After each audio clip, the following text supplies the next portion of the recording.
Hello and welcome to Buried. I'm super excited to play this game. It was recommended to me by Demon Creep, and I'm going to leave his channel probably in the description somewhere because he's a cool dude. So, let's jump into it, shall we? I didn't even do my intro. Hi gamers, how's it going?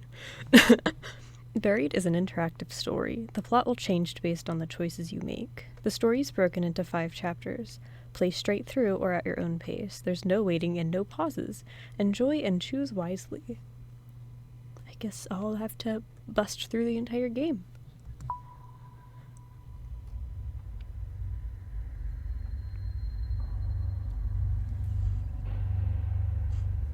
I really hope the audio's okay, by the way.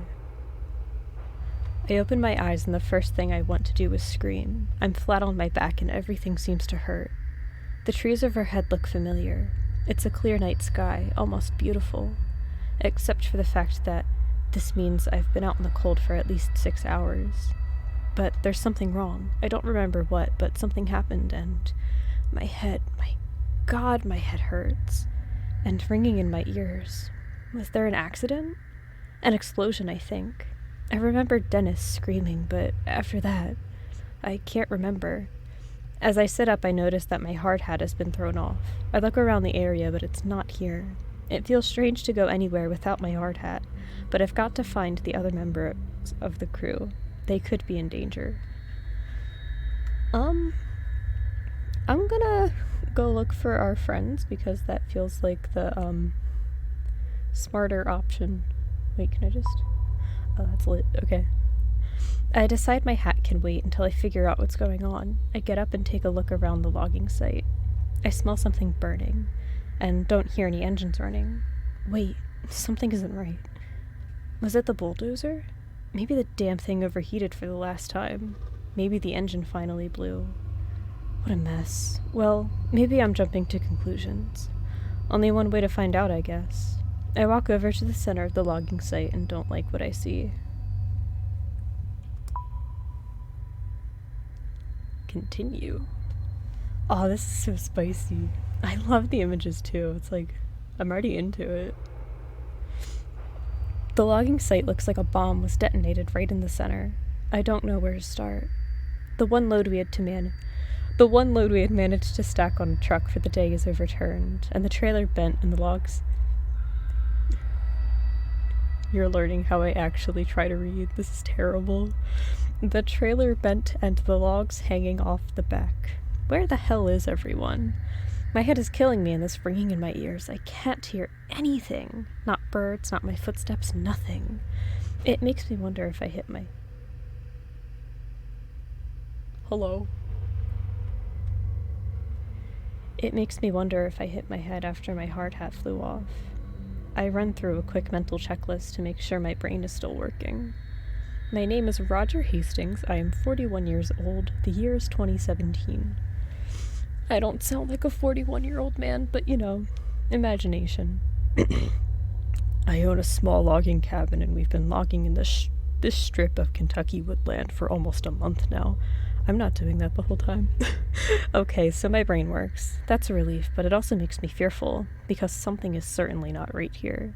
I look around the logging site, my mind trying to figure out what has happened. Just about every piece of equipment has been overturned or tilted. Look at debris. Look at truck. I feel like they're the exact same thing, but let's look at debris. There are bits of debris everywhere. There are fragments of the 5-gallon bucket I kept our work rags in, a loose chain, saw chain, and an overturned gas canister. Front row. Had there been an explosion, all of the fuel on site would have started a fire, but there's no charring, no burning, nothing. But it still smells like burning. Freaky. I walked through the area where Dennis had been working. From the looks of it, he'd been moving slowly. He'd only taken down 4 trees today. His metal lunchbox is open, an indicator that he had been taking an early break. But he's not here. No one is here. Where the hell is everyone? I could try to make a call on my cell phone, but its battery is already running really low. Not that it matters. The reception is crap out here. Well, then I guess we'll just yell out and save our cell phone battery. Hello? Hello? Tony, Dennis, Frank, Joe. I really feel like this is an Italian man. Like an Italian, just a group of Italians chopping down trees. But their names fall flat among the wreckage. I get nothing back other than scaring a few birds overhead. Might as well start walking and try to find some answers. The highway is almost a mile back through the woods, down the gravel road we used to reach the site. Maybe the crew ran that way for help. But why would they have left me? Were they scared, out of sorts? Maybe I can catch up to them. But with my truck turned over on its side, it looks like I'll be walking. My God, I can't even remember what I was doing before waking up on my back. What's that underneath the bulldozer? My God, it's a leg. Ding dong, the wicked bitch is dead. I'm sorry, that's not even funny. It has to either be Tony or Dennis. The dozer looks unstable, like it might roll some more. Might not be safe to get close, but at the same time, can't just leave him there. Okay, real tea though. Homie's probably dead. Like, to be completely honest, I don't think he's alive. But you know, let's go look. Hey, I yelled. You okay? You alive? Dead man says no. I skip over the stray logs and wreckage equipment to get closer. Seeing the dozer Tita makes me think maybe I should have grabbed my hat. Oops. I can see a bit more of the leg. The jeans are soaked in blood. I recognize the work boots. It do be Tony. His leg is bent at an impossible angle. Nearly crushed flat. Yo, it's like... You ever be watching Hoarders and then they find, like, a flat mouse? The closer I get, the more apparent it becomes that Tony did not survive. Big shocker there. Rip Tony. I don't really want to pull the body out because I feel like that's kind of just pointless and we're probably gonna fuck shit up, but like... I'm leaving it alone. Honestly, I'm not trying to get Rona from him. There's nothing I can do for him now. I start to back away slowly. In my shock, I stumble back, suddenly tripping over one of the stray logs. I bang my head hard on one of the logs as I fall. Instantly, I can feel a massive lump forming in the back of my head. Damn, why didn't I grab my hard hat? Damn it. But what hurts more is the realization that Tony is dead. Looking at him, I feel sorry, something rising up in my throat, and I don't know if it's a scream or vomit, but I have to push it away. If I lose my cool right now, there are too many questions that will go unanswered. Shit, I can't believe this. Tony, he had 2 boys. He coached baseball. He had a restaurant. He was the hardest worker I had and was one of the most honest and reliable men I knew. This isn't right. I can't stay here. I have to find Dennis, Frank, and Joe. I have to find out what happened here. This is spicy. Logs.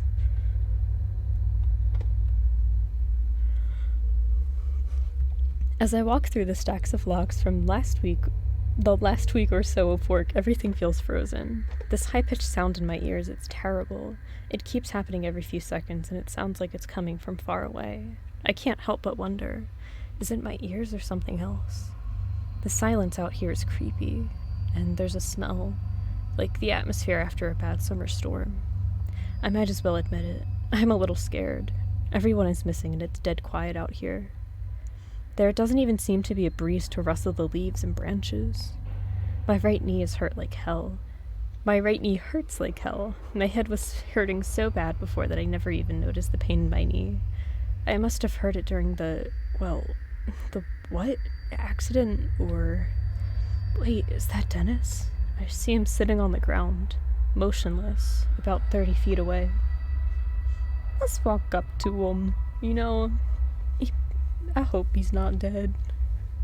He's just sitting there, not moving. I walk up slowly next to him. Oh, he's alive lit. Dennis, hey man, can you hear me? I tap him on the shoulder. He looks up at me from the ground, clearly coming out of a daze. Yeah, Roger, I hear you, he says. Dennis is built like a wrestler and has the tough personality to match, but in this moment he looks disoriented and even a little anxious.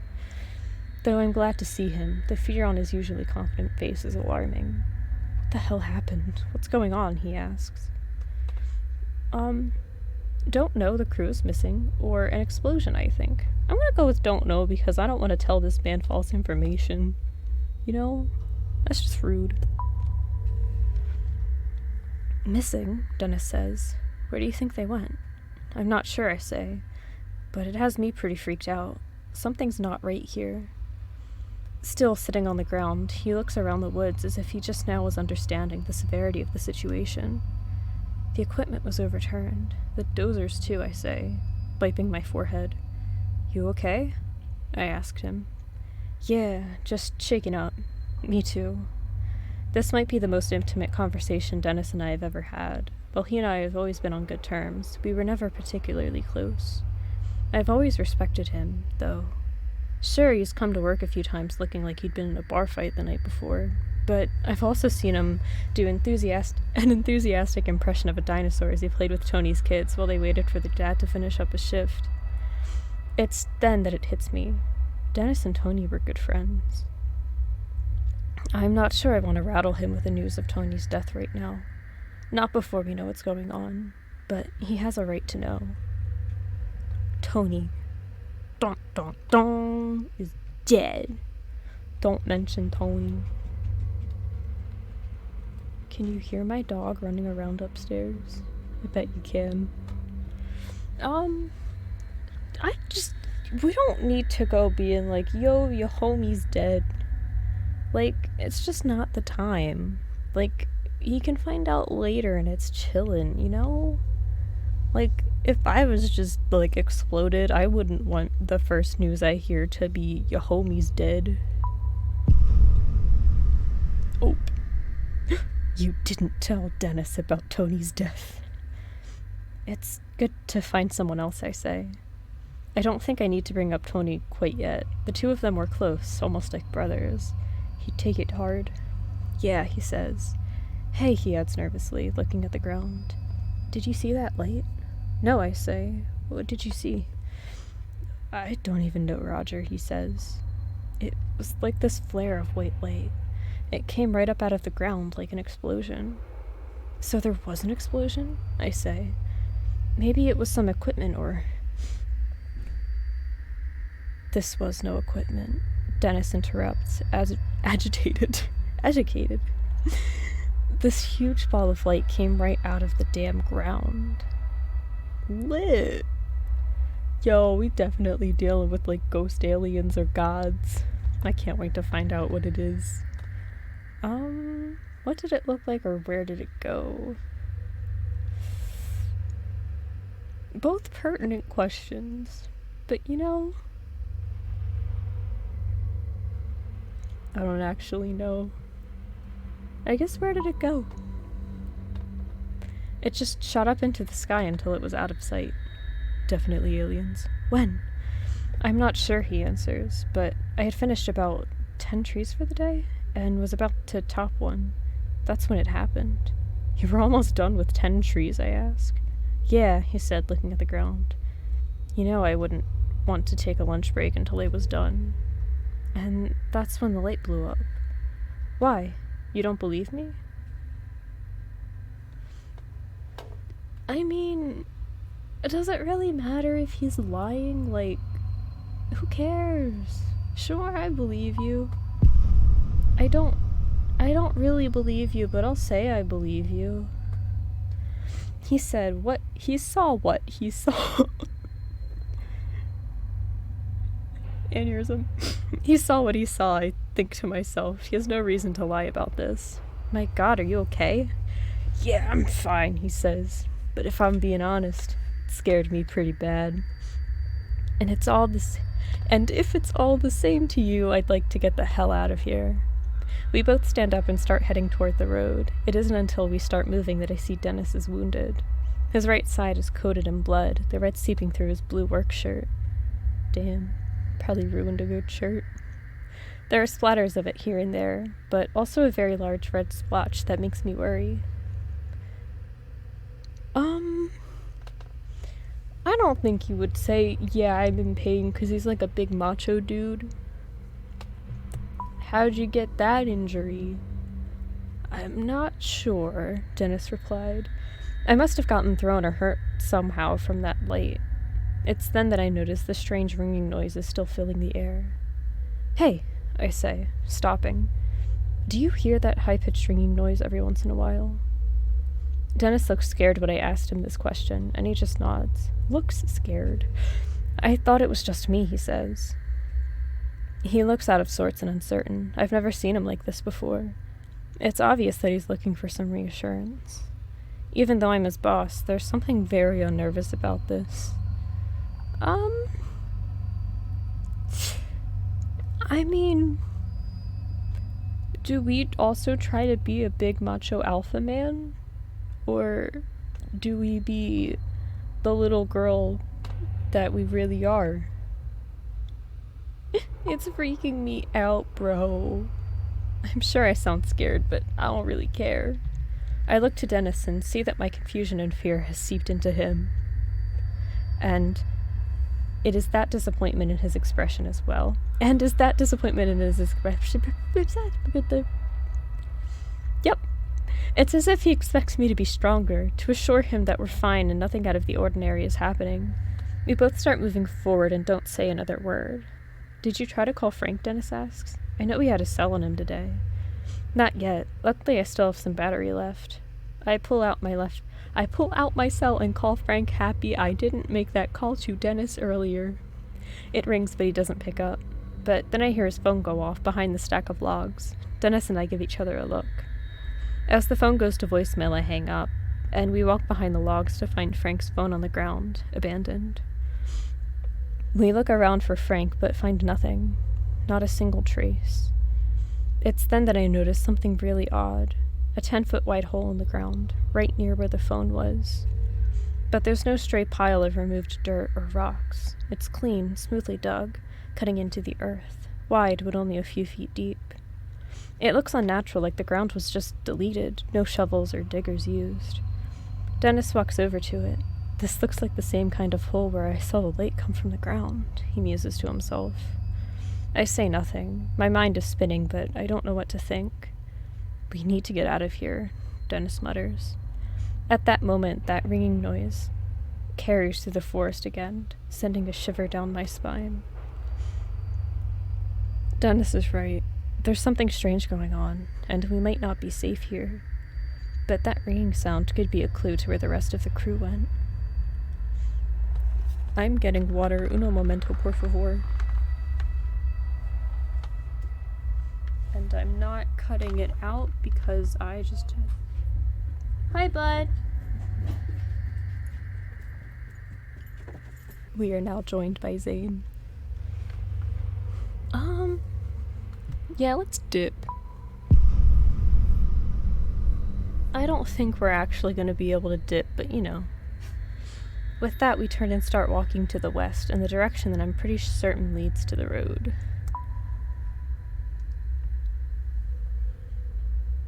Ooh, forest. It's sort of embarrassing. I've been a logger for nearly 15 years, but I'm finding it easy to get lost in these woods. The trees are so thick in places that the moonlight doesn't even reach the ground. It's easy to get turned around. My only hope is that I can find the overgrown dirt road that will lead us back to the highway. You sure we're headed the right way? Dennis asks. Pretty sure, I say. I turn to him and see that he's clearly in pain. It's at this moment that we come upon another one of those smooth holes. This one is even stranger because a nearby tree also has a chunk cut out of it. The arc goes smooth through the ground and then up through the trunk, like a cartoon wrecking ball blasted both of them. The hell are those things? Dennis whispers to himself. He takes a step down into the hole, his boots creating imperfections in the shape, like footprints on a sand dune. Let's not go into the mysterious hole of mysteriousness. Doesn't sound fun. I walk along the edge, each step sending pebbles down into the hole and ruining its perfect shape. I'm amazed at how smooth it is. Even rocks that were under the earth have been sheared to fit the spherical shape. But as I'm noticing this, I notice Dennis's feet start to sag. Dennis, get out! I start, but I don't finish. Before he can react, the ground is giving way and he's falling. I try to step back, but the fissure that opens disintegrates the ground beneath my feet as well. I cry out in surprise and can barely hear Dennis letting out a curse as we go down into the earth. We're gonna get separated, aren't we?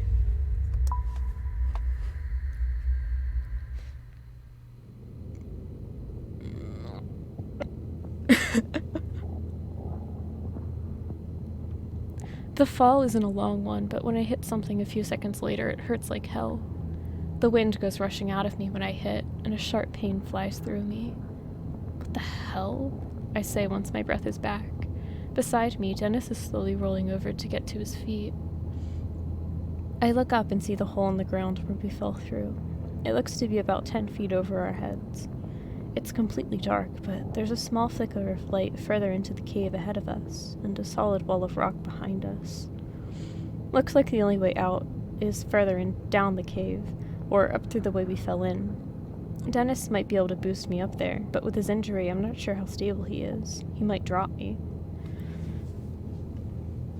I can smell a story with no options when I see one. We're gonna have to go into the cave anyway. I decide we'd better not risk hurting ourselves trying to climb out. As we turn to head into the cave, I take a closer look at the light further ahead and realize it's artificial. We both start heading toward it instinctively. As we step into the light, panic gently gnaws at me because what I'm seeing makes absolutely no sense. It's no longer a cave or a hole. It's a long, sparsely lit corridor. This is so bad because now all of you know that I can't actually read. I can't actually see words or pronounce them. Oh, that's kind of lit. Sparsely lit. It's a massive corridor, in fact. It seems to go on forever. This corridor is mostly dark, with emergency lights every 10 feet or so. I turn to my left and see that there's a door which appears to lead upwards to the outside, but it's locked tight. I push as hard as I can, but no luck. Yawning. Dennis, help me with this, I say. He comes over and we both try to kick the door open, but it doesn't budge. For some reason, someone doesn't want people getting out of here. Looks like we're headed down the hallway. Let's just run down the hallway, like full sprint. Find out what's at the end of it. I'm eager to find out what's going on here. Our footsteps echo loudly in the dust and dirt. Dennis leans on me for support. If there is anyone here, it's not like we're trying to be quiet and stealthy with the intention of sneaking up on them. If anyone is listening, they definitely know we're here now. As I carry Dennis to the far end of this otherwise featureless place, I see a flight of concrete stairs leading down. I have to set Dennis down on the floor. His weight is killing me. Dennis, are you okay? Stop worrying, man, he says. I'll be okay. I just need a minute to rest. But looking at him, I'm not so sure. I can still hear the ringing noise every so often, coming from somewhere in here. I look ahead at the concrete stairs, pointing toward them so that Dennis sees them. Can you make it down those stairs, I ask? He stands up slowly and is visibly making an effort not to fall back down. Yeah, he says, and sounds a little irritated. He starts for the stairs without me, and I have no choice but to follow. We approach the stairs, and by just looking at them, I get the sense that we're crossing some sort of line here. There may very well be no going back. Continue. Stairs.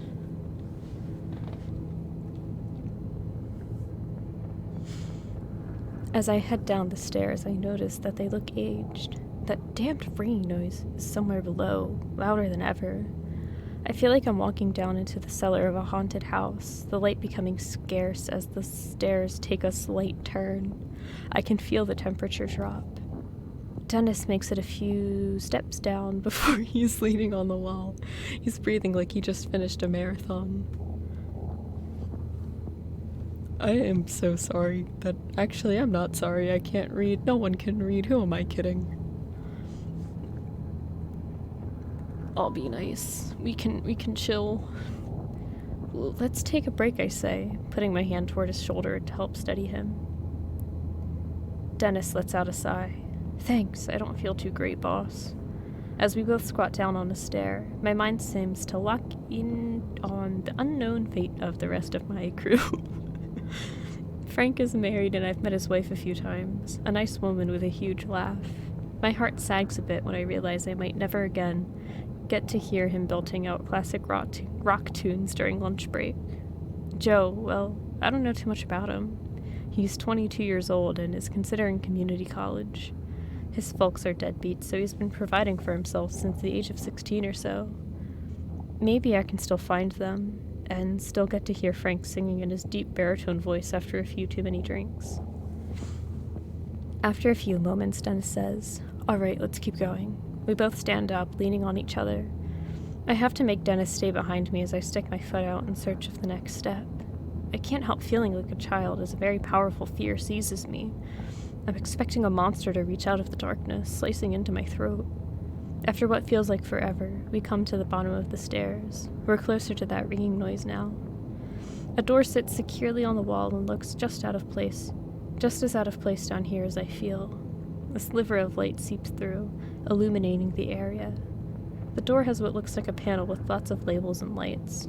Small embossed print above the panel say, Level 1 entrance gate, transport sector, and there's a button with no label. Let's inspect the panel. Oh my god, I'm literally gonna keep yawning through this entire video.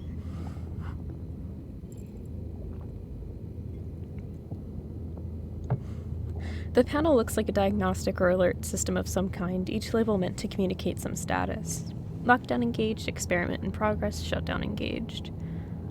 They all seem to appear to be off, but one of the phrases has slowly winking red light next to it, the only powered light of the whole thing.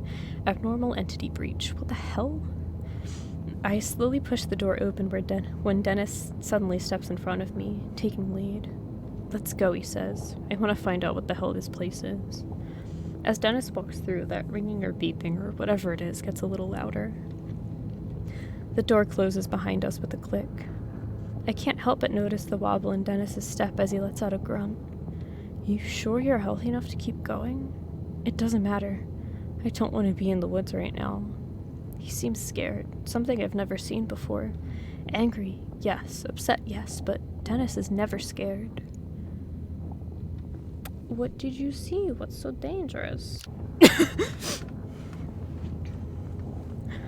What did you see? What's so dangerous? What did you see, dog?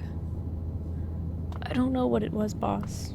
It was like someone had left a radio on, crackling, but we don't have any radios at the site.